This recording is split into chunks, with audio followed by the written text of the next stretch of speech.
Hello again, everybody. It's me, Madame Macabre, and as I'm sure you guys have noticed, I've got a little bit of a setup change for these videos.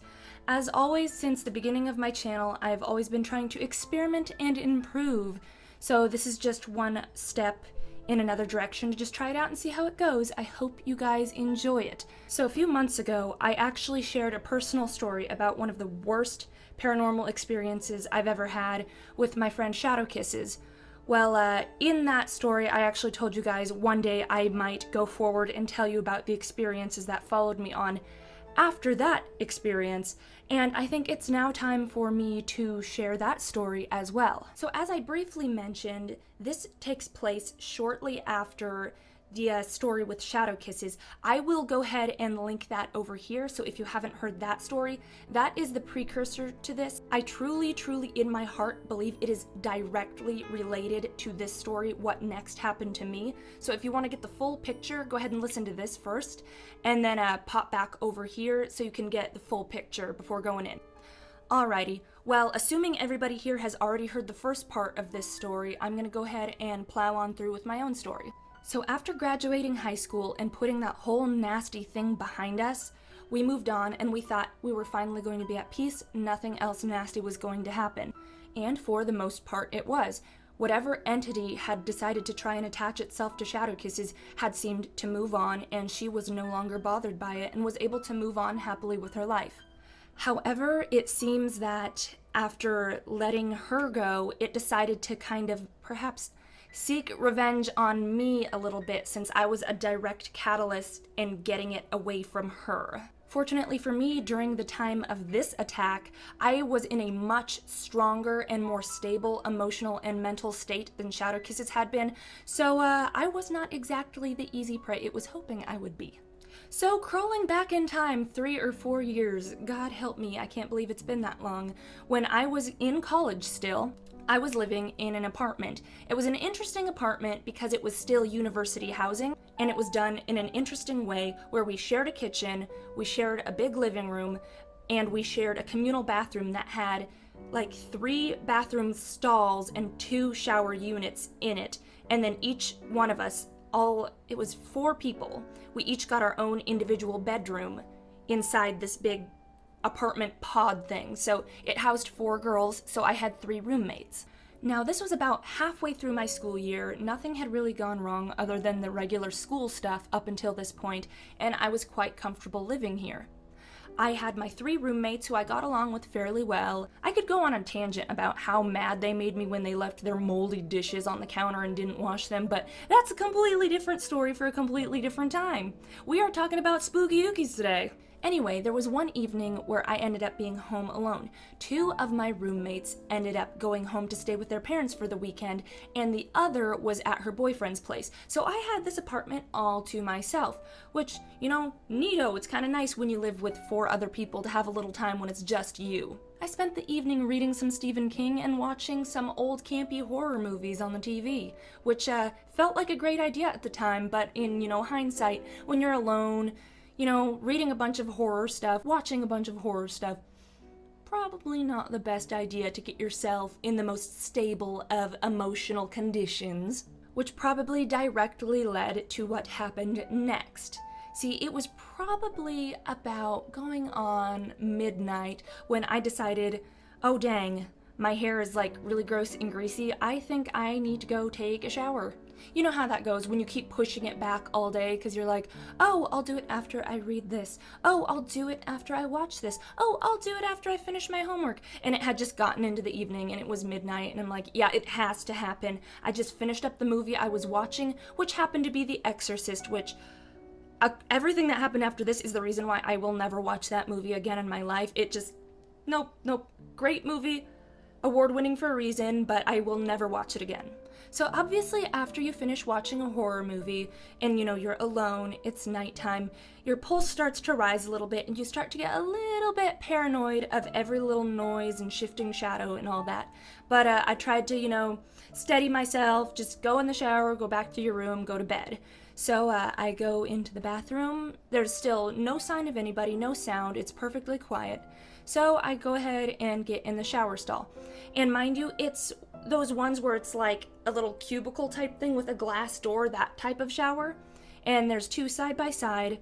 And then across from them are the bathroom stalls, kind of like the school stalls with the opening and closing doors, like the metal ones.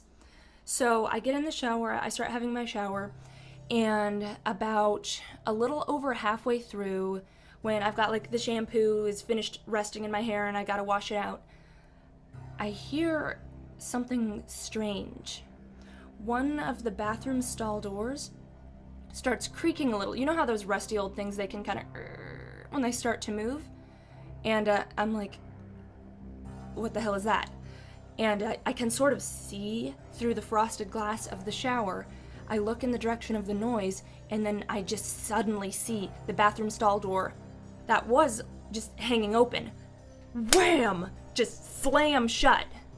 And I'm like, what just happened? It's foggy enough that maybe there was somebody in there, and now I'm thinking, oh my god, like I've been singing in the shower, making a fool of myself. Did my roommate come back from her boyfriend's place and like, did she hear all this? And is she slamming the door in the bathroom to kind of let me know that she's here, trying to embarrass me less than just going, nice song, you know, all that. So I'm really tall, so I can stand on my tippy toes and have my eyes out over the frosted glass door of the shower to sort of peek out.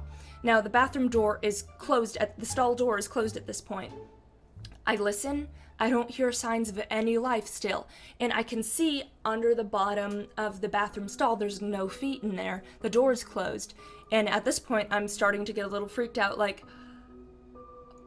what's going on? So, I slink back down again, and as I'm slinking down, I start to hear the sound again, so I pop back up over the glass, and as I'm looking, I can see the stall door to the bathroom start to open again by itself. And at this point, like, I can sort of understand how it would have, like, shut, maybe not quite as bam hard, because the way that the gravity in the sloping of the floor and everything worked, it would have made more sense for it to close, because the hinges worked that way, but to open, you know, kind of uphill on its own. Not just open, like, pop open a couple inches, but it opened wide as far as it would go, and it hung there for a second.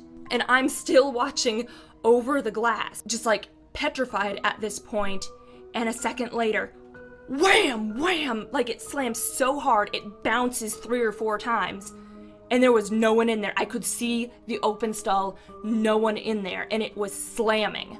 And at this point, I pop back down and I'm like, get the shampoo out of my hair, oh my god. I start praying in the shower. I'm like, oh my god, what is happening? Like, I make light of it now, but in that moment, I was actually kind of horrified.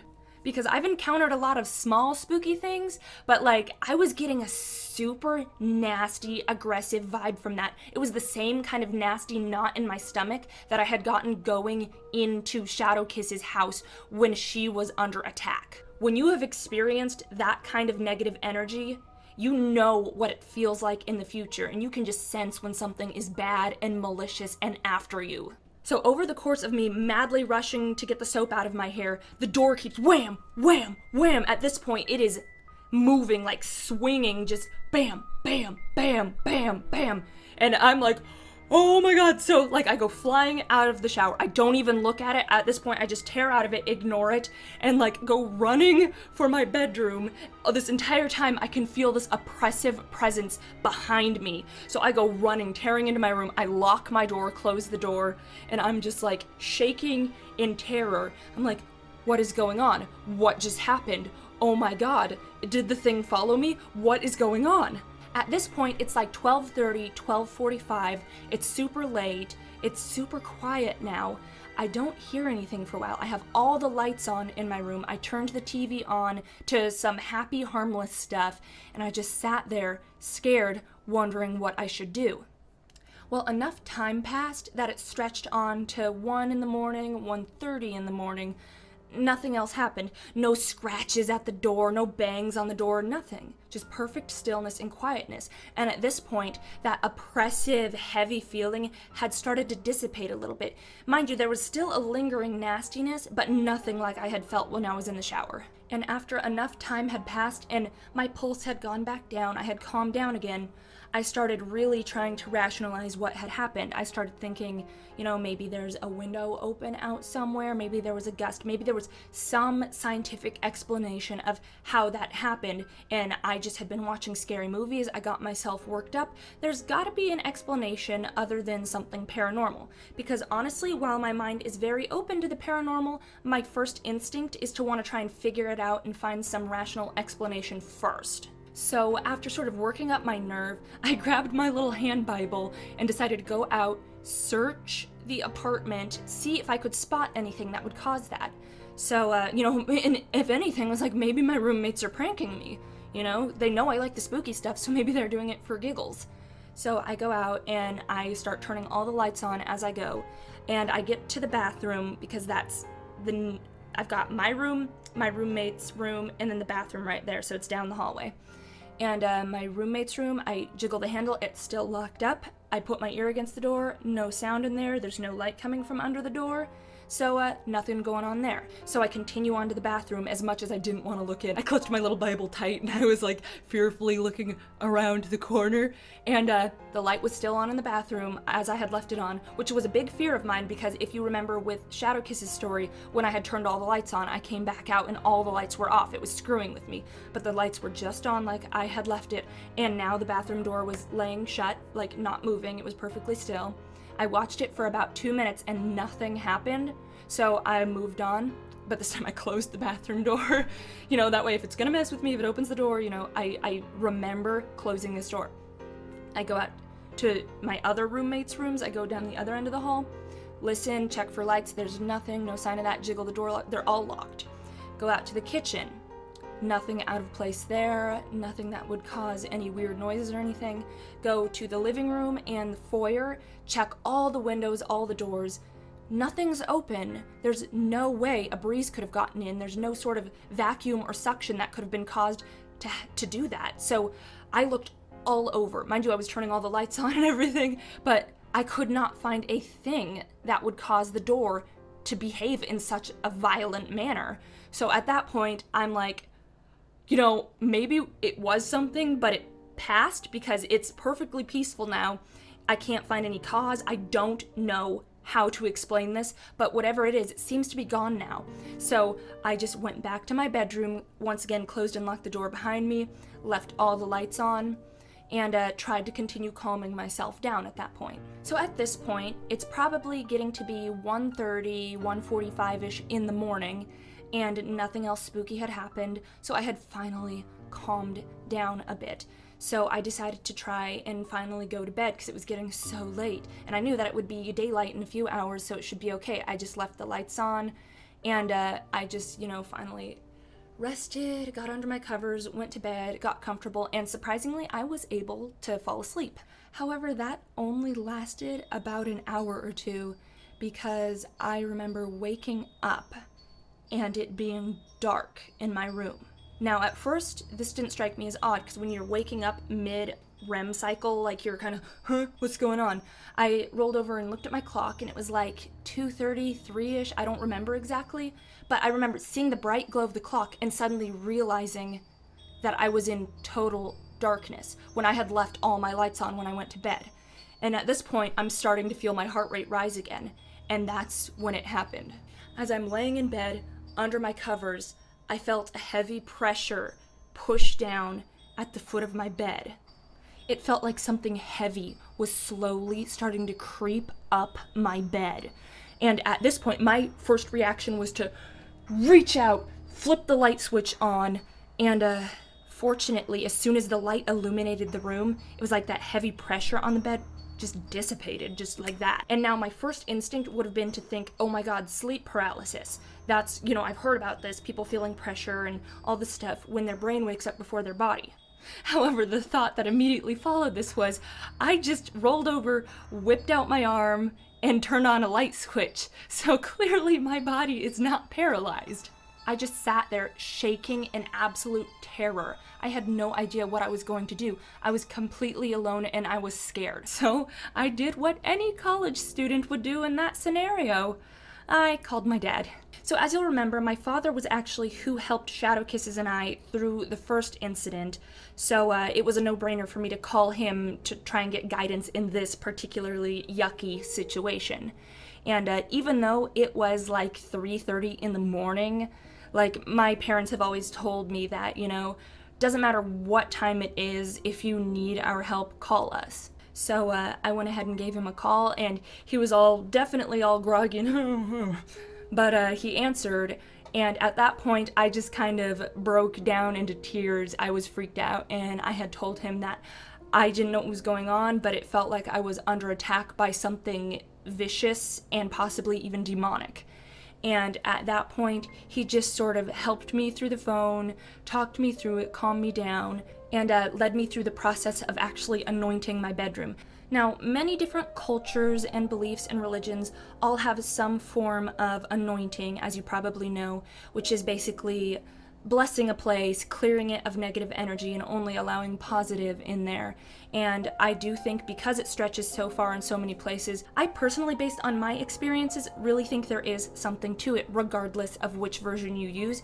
I have met many people who it has helped greatly. So anyway, my dad sort of walked me through this and stayed on the phone with me after I was done, and just sort of helped me continue to calm down for probably another hour. So it was so late, my poor dad, because he had to work too. But by the time we finished our phone call and I let him go, it felt definitely much lighter and less oppressive, that is for sure, in my dorm.